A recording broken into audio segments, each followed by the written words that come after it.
মুর্শিদাবাদের লালগোলার ঐতিহাসিক শিকল কালী মন্দির 19 শতকে রাজা যোগীন্দ্র নারায়ণ রায় এই মন্দিরটি স্থাপন করেন। দারু কাঠের তৈরি এই নিত্যরতা কালী বিগ্রহটি শিবের বুকের উপর দণ্ডায়মান, যা শিকল দিয়ে বাঁধা।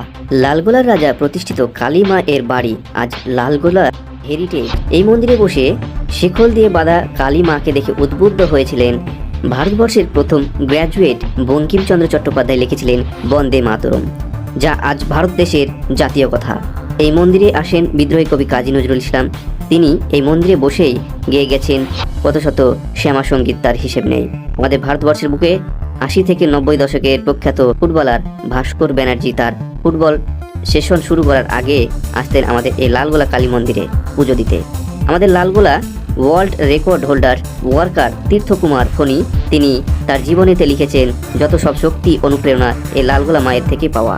এবং সুপ্রিম কোর্টের প্রাক্তন বিচারপতি লালগোলার বাসিন্দা শ্রী গুণেন্দ্র নারায়ণ রায় তিনি বিচারকের চেয়ারে বসার আগে এই কালী মায়ের মূর্তিতে স্মরণ করে বলতেন, মাগো আমার দ্বারা যেন কোনো ভুল না হয়। এই মন্দিরটি এমনই জাগ্রত, যার গুণের কথা সংক্ষিপ্ত ভিডিওতে বলে সমস্ত তথ্য তুলে ধরা সম্ভব নয়। বর্তমানে এই মন্দিরটি লালগোলা রাজ কালীবাড়ি নামে পরিচিত। এই মন্দিরটি পার্শ্ববর্তী রাজবাড়ি এলাকাটি পর্যটন এবং ঐতিহ্যের দিক থেকে অত্যন্ত গুরুত্বপূর্ণ।